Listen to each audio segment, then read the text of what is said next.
ગુજરાત રાજ્ય વાહન વ્યવહાર નિગમ અને સરકાર દ્વારા માર્ગ સલામતી સેફટી મહિનાની ઉજવણી કરાઈ રહી છે, જે અંતર્ગત ડ્રાઈવર ડેના દિવસે એસટી વિભાગમાં કામ કરતા ડ્રાઈવરોને મહાનુભાવોના હસ્તે સર્ટિફિકેટ અપાયા હતા। ડ્રાઈવરોને પ્રોત્સાહિત કરવા ભુજ વિભાગીય કચેરી ખાતે કાર્યક્રમ યોજાયો હતો। ડ્રાઈવર ડે એ દિવસ છે જે આપણા સામાજિક અને આર્થિક જીવનમાં મોટર ચાલકોનું મહત્વ અને તેમના યોગદાનની કદર કરવા માટે ઉજવવામાં આવે છે। આ દિવસે ડ્રાઈવરોના શ્રમ દૈનિક પડકારોનો કેવી રીતે સામનો કરે છે અને બસમાં બેસેલા પ્રવાસીઓને સહી સલામત ગંતવ્ય સ્થાન સુધી પહોંચાડે છે, તેમની ભૂમિકા માટે આભાર વ્યક્ત કરવા માટે સમર્પિત છે।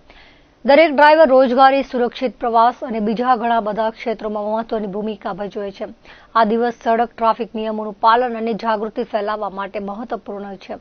તેમને પ્રોત્સાહિત કરવા માટે ઉજવણી કરાય છે, જે ડ્રાઈવર ભાઈઓએ સારી કામગીરી કરી હતી। આ પ્રસંગે હાજર રહેલા ડ્રાઈવર ભાઈઓને ગુલાબનું ફૂલ અપાયું હતું। આ દિવસની ઉજવણી કચ્છના દરેક ડેપોમાં કરવામાં આવી છે। ગુજરાત રાજ્ય વાહન વ્યવહાર નિગમ દ્વારા અને મિનિસ્ટ્રી દ્વારા આખું સેફટી મંથ, માર્ગ સુરક્ષા મંથની ઉજવણી કરવાની છે। એ કરીએ છીએ અલગ અલગ દરેક જગ્યાએ ડ્રાઈવરો માટે અકસ્માતની ટ્રેનિંગ છે, એમના સજેશનો છે।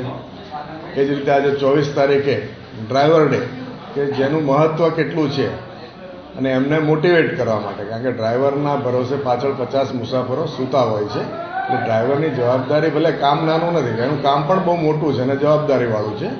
એટલે આ દિવસે એમને પ્રોત્સાહિત કરવા માટેનું એક આયોજન કરવામાં આવેલ। એમાં જે સારા કામગીરી કરી છે એ લોકોને સર્ટિફિકેટ આપવામાં આવ્યા છે, બાકીના બધાને ચોકલેટ અને ગુલાબનું ફૂલ આપીને પણ એમને મોટિવેટ કર્યા છે। અને આ વખતે પીઆઈ શ્રી મોરી સાહેબ અને મહાનુભાવ પરાક્રમસિંહ જાડેજા એ પણ ઉપસ્થિત રહ્યા હતા। આવું દરેક ડેપોમાં આજે ડ્રાઈવર ડેની ઉજવણી નિમિત્તે અમે ડ્રાઈવરોને પ્રોત્સાહિત કરીએ છીએ।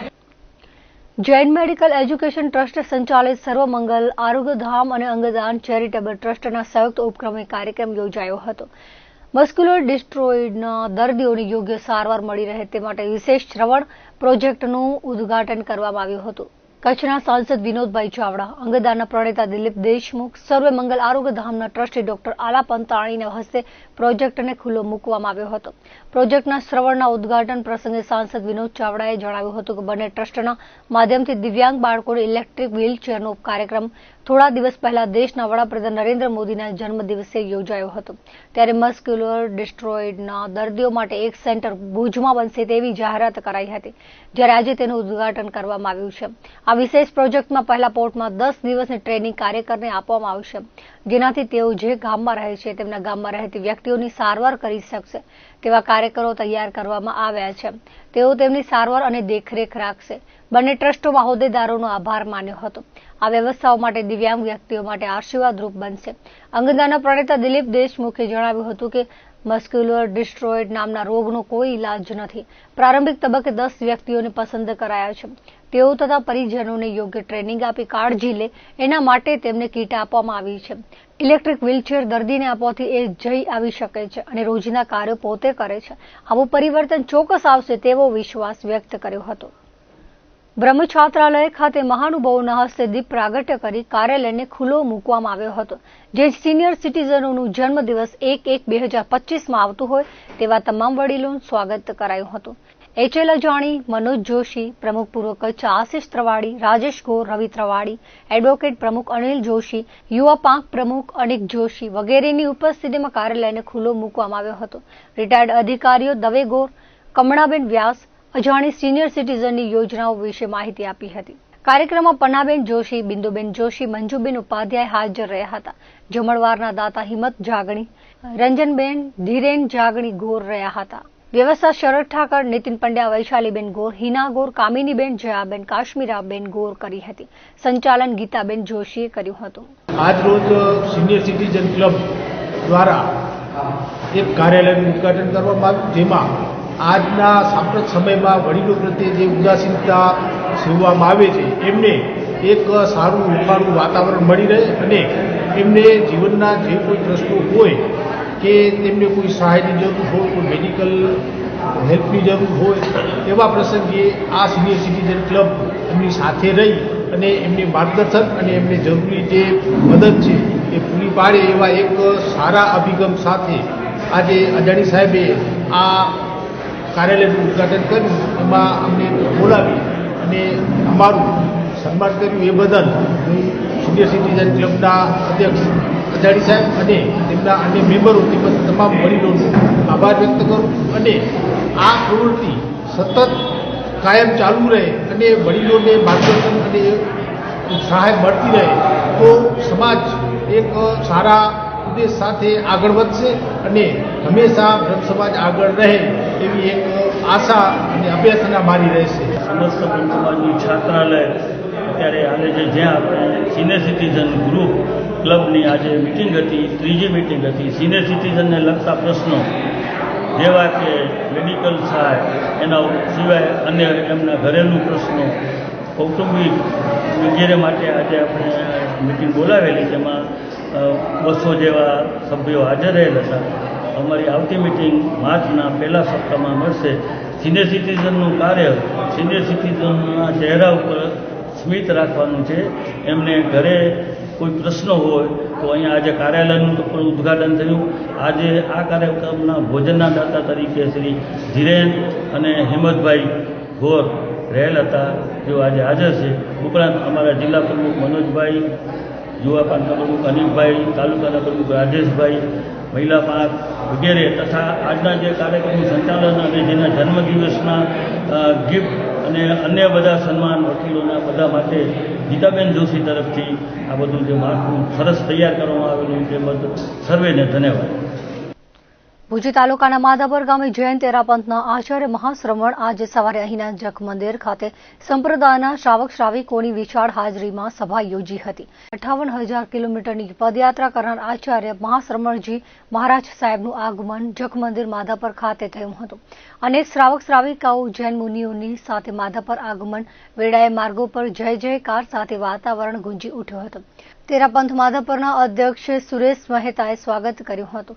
આ વેળાએ માધાપર જૈન શ્વેતાંબર તેરાપંથ સમાજ, માધાપર જૈન સમાજના અગ્રણી હિતેશ ખંડોલ, કીર્તિ સંઘવી, અનિલ ચંડાલિયા, હસમુખ મહેતા, નરેશ શાહ, વસંત મહેતા, વસંત ભાવેરા, કશ્વી ખંડોલ, લેણમ સંઘવી સહિત સમાજના લોકો, મહિલા મંડળ તેમજ અન્ય હોદ્દેદારો હાજર રહ્યા હતા. હાલ માધાપરમાં 2 દિવસ મહારાજ સાહેબનું રોકાણ છે. આજે માધાપર માટે ખૂબ જ પુણ્યશાળી દિવસ છે કે જ્યારે ગુજરાતનો પ્રથમ મર્યાદા મહોત્સવ ભુજ સ્મૃતિવન મધ્યે થવાનો છે. ત્યારે આચાર્ય મહાશ્રમણજી માધાપરની ધરતીને પાવન કરવા માટે પધાર્યા છે. ત્યારે સમસ્ત માધાપર જૈન સમાજ એમને હર્ષ અને ઉલ્લાસથી આવકાર્યો છે અને પરમ પૂજ્ય ગુરુદેવ સાથે 95 જેટલા સાધુ સાધ્વીજીઓ જ્યારે આ માધાપરની પવિત્ર ભૂમિ પર પધાર્યા છે ત્યારે સમસ્ત જૈન સમાજ તેમને આવકારે છે.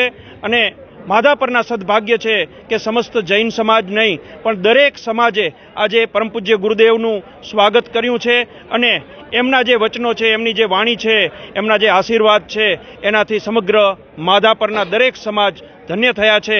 ત્યારે સમગ્ર માધાપર જૈન સમાજ વતી પણ આજે અમે ખૂબ જ હર્ષભેર સ્વાગત કરી રહ્યા છીએ. અને આ 2 દિવસ 28 અને 29 તારીખે માધાપરની આ તીર્થભૂમિ યક્ષ મંદિર મધ્યે ગુરુદેવ અને સાધુ સંતો બિરાજવાના છે. ત્યારે આપના માધ્યમથી સમગ્ર કચ્છવાસીઓને લાભ લેવા માટે હું આહ્વાન કરું છું અને ગુરુદેવના સ્વાગત માટે સમગ્ર જૈન સમાજ, જૈનેતર સમાજ જ્યારે જોડાયો ત્યારે સૌનો જૈન સમાજ વતી હું આભાર વ્યક્ત કરું છું. ગુરુદેવ જ્યારે આખા ગુજરાતમાં ક્યાંય પણ નથી થયો અત્યાર સુધી એવો ઇતિહાસ રચવા જઈ રહ્યા છે. ભુજમાં 161મો મર્યાદા મહોત્સવ ત્યારે ભુજ પધારી રહ્યા છે. ત્યારે માધાપર વિશેષ કૃપા કરી અને 2 દિવસ ફરમાવેલ છે. માધાપરમાં સમસ્ત જૈન સમાજની એક એકતા એ બેમિસાલ છે. અને જ્યારે ગુરુદેવ પધાર્યા ત્યારે આજે એટલી બધી સંખ્યામાં લોકો ઉપસ્થિત થયા કે જાણે ગુરુદેવને હવે કચ્છને ચારતું માસ ફરમાવવું જ પડશે એવી ભાવના છે. આજે અમારા ગુરુદેવ પધાર્યા એનો આનંદ અમને બહુ જ છે. અમારું કચ્છ પાવન થઈ ગયું છે. 12 વર્ષથી ગુરુદેવ પધાર્યા છે. અમે તો લગભગ દર સાલે દર્શન કરીએ છીએ, પણ જ્યારે ગુરુદેવ કચ્છમાં પધાર્યા છે ત્યારે અમારો આનંદ વિશેષ છે. આપણા ઘરે પ્રસંગ હોય ત્યારે આનંદ કેટલો હોય, એનાથી પણ વિશેષ અમારા ગુરુદેવ પધાર્યા છે એનો આનંદ છે અમને. ભુજ નગરપાલિકાના પૂર્વ નગરપતિ જૂના જનસંઘી અક્ષર નિવાસી રસિક ઠક્કરને તેમની પુણ્યતિથિ નિમિત્તે શ્રદ્ધાંજલિ પાઠવાઈ હતી. નગરપાલિકા તેમજ તેમના પરિવાર દ્વારા રાજેન્દ્ર પાર્ક પાસે આવેલ તેમની પ્રતિમાને હારારોપણ કરાયું હતું. આ પ્રસંગે પુષ્પાંજલિ આપતા ભુજ નગરપાલિકાના પ્રમુખ રશ્મિબેન સોલંકીએ જણાવ્યું હતું કે જનસંઘના સમયથી સ્વર્ગસ્થ રસિક ઠક્કરે પાર્ટીને મોટી કરવામાં જે ફાળો આપ્યો છે તે પાર્ટી કદી ભૂલી શકે તેમ નથી. ભુજના નગરજનો વતી શહેરના અધ્યક્ષ તરીકે જ્યારે પૂર્વ નગરપતિને તેમની પુણ્યતિથિ નિમિત્તે શ્રદ્ધાંજલિ અર્પણ કરવાની જે તક મળી છે તે બદલ ધન્યતા અનુભવું છું. માજી સાંસદ પુષ્પદાન ગઢવીએ જણાવ્યું હતું કે જનસંઘના સમયથી પાર્ટીને મોટી કરવામાં તેમજ ધરતીકંપ વખતે સ્મશાનમાં કરેલી તેમની કામગીરી હંમેશા યાદ રહેશે. ભુજ શહેર ભાજપ પ્રમુખ મિત ઠક્કરે જણાવ્યું હતું કે સ્વર્ગસ્થ રસિક ઠક્કર અમારા સમાજના મોભી હતા અને સમાજ માટે કરેલી એમની સેવાકીય કામગીરી સમાજ ભૂલી શકશે નહીં. આવા વ્યક્તિઓની જીવન યાત્રામાંથી નવયુવાનોને ઘણું બધું શીખવા અને પ્રેરણા મળે છે. ઘનશ્યામ ઠક્કરે આજના દિવસે કચ્છની કુળદેવી આઈસી આશાપુરા પાસે મારા પિતાના બતાડેલા પથ પર ચાલવાની શક્તિ આપે તેવી પ્રાર્થના કરી હતી. ભુજ શહેરની ગટર સમસ્યાના કારણે સ્થાનિક લોકો તો સમસ્યાના કારણે મુશ્કેલીમાં મુકાય છે, પરંતુ શહેરની ગટર હવે તો વિદેશી પ્રવાસીઓ માટે જાણે ફોટોગ્રાફી કરવા માટે પ્રખ્યાત બની હોય તે વિદેશી પ્રવાસીઓ કેમેરા લઈને કચ્છમાં રણના ઉત્સવમાં ફોટો ક્લિક કરવા માટે આવ્યા હતા, પરંતુ રણ ઉત્સવ પહોંચે પહેલા વહેતી ગટરના ફોટો ક્લિક કર્યા હતા. ભુજમાં વિદેશથી આવેલા પ્રવાસીઓને ગટર સમસ્યાએ વિચલિત કરી હતી. જે અત્યારે શેખપર ફળિયા પાસે જે ગટર ઉભરાઈ છે, પ્રશ્ન એ છે કે ભુજના 60% પાણીનો જે એન્ડ છે એ જગ્યા છે.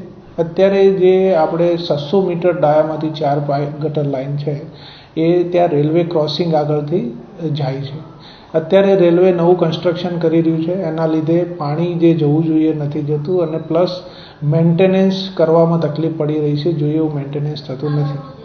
આ પ્રશ્ન આપણને ધ્યાનમાં આવ્યો ત્યારથી આપણે એનો એક ઓલ્ટરનેટિવ રૂટ નક્કી કર્યો હતો અને એ પાઇપલાઇન ગટર લાઇન છે એ રેલવે ક્રોસિંગથી માંડી અને નાગોર ફાટક સુધી આપણે એક નવી બનાવી રહ્યા છીએ, જે આ અઠવાડિયામાં એ કામ પૂર્ણ થઈ જશે. 1 વીકની અંદર કામ પૂર્ણ થયા પછી આ પ્રશ્નનો હંમેશા માટે સોલ્યુશન આવી જશે. બસ એ જ કે 1 વીકનો સમય છે, નવી પાઇપલાઇનમાંથી પાણી સ્ટાર્ટ થઈ જશે. પછી જે આ અત્યારે આપણને જે એક જ પાઇપલાઇન પર જે આટલો બધો લોડ આવે છે નહીં આવે, એના લીધે પછી આ પ્રશ્ન સોલ્વ થઈ જશે. બસ સતત પ્રયાસ છે કે આ વીક જ્યાર સુધી ન થાય નવી ગટર લાઇન સ્ટાર્ટ, ત્યાર સુધી આપણે કન્ટિન્યુઅસ ત્યાં સફાઈ રહેશે અને જે ગટર લાઇનનું મેન્ટેનન્સનું કામ હોવું જોઈએ સતત ત્યાં આપણે કરતા રહીશું. દર્શક મિત્રો, આ હતા ત્યાર સુધીના કચ્છ ટીવી ન્યૂઝ. ફરી મળીશું નવા સમાચારો સાથે, નવી અપડેટ સાથે. ત્યાં સુધી મને રજા આપશો. નમસ્કાર.